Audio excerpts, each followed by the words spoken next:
8th grade. A lot of homework, new friends, learning new things. I felt like I was doing well, but suddenly I was lost. I felt like I was drowning in a sea of grades, school, friends, and all.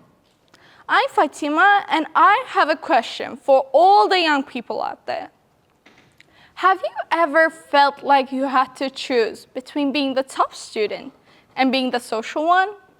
Like if you study too much, you'll miss out on life. But if you enjoy life too much, your grades will drop? Well, honestly, I did. Back then, when I was just 13, I couldn't manage my life, and I gave up. But now, I've learned my lesson. Most students like me think life is either about studying or socializing, as if we can't have both.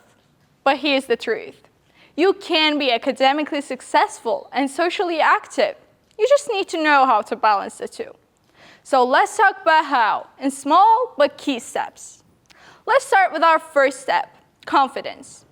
We hear be confident everywhere, but what does it really mean for a 15-year-old?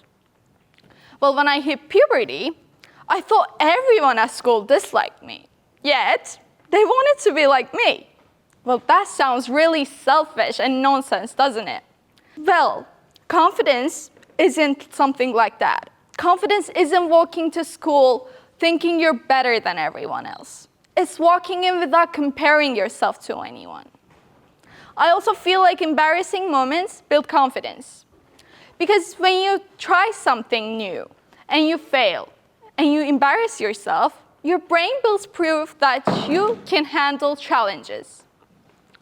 Well, let me give you an example from my own self. 3 years ago, I was giving my speech in front of a school stage. There was a lot of people, and I forgot half of my speech. I was really embarrassed at that time, but look at me now, standing on the stage, giving my speech confidently. This means failure isn't the end. It's actually a beginning. The real dead end is when you stop trying, when you give up, just because you failed once. Remember, there's only one version of you in this world, so believe in that person. And once you believe in yourself, the next step is believing in your dreams. Teenagers everywhere limit their dreams. You might ask why. Well, let me tell you, they're scared. Scared of judgment, scared to disappoint, and scared to fail. Well, let me tell you, I remember when I first told my dreams about studying law, traveling abroad, I got told, so you think you can do it, or you really are dreaming. I thought my dreams were too unrealistic at that time. But who decides what's realistic or not? Actually, no society, no teachers, no friends. You do.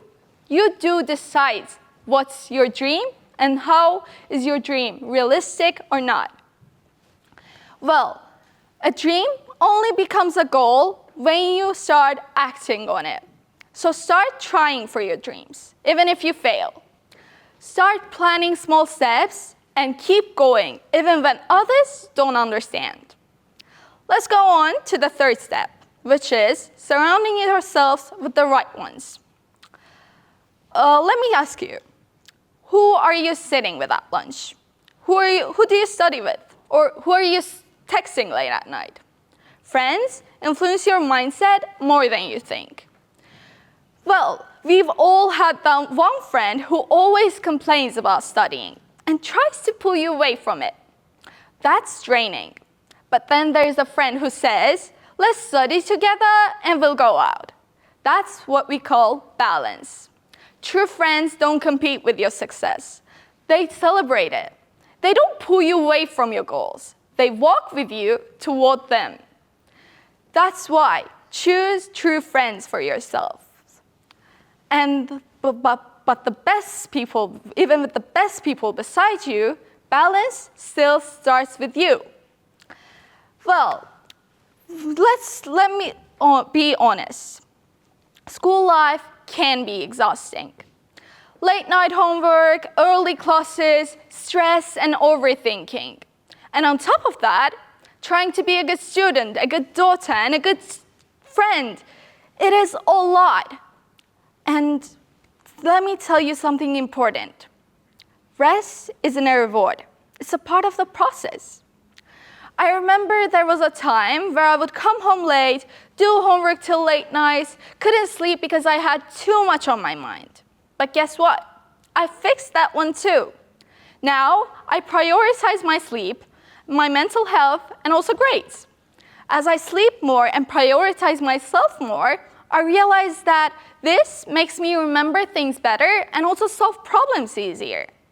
That's why sometimes the best study strategy is just going to bed. Treat yourself with kindness, because when you take care of yourself, your academic success and social life will both grow stronger. Being academically successful while living a social, happy life isn't a dream. It's a choice, not a sacrifice, a balance. So treat yourself with kindness and choose yourself over anyone else. Because when you study hard and live fully, you get to be the double A student. Build a life that's not just successful on paper, but fulfilling in your heart. Thanks for listening.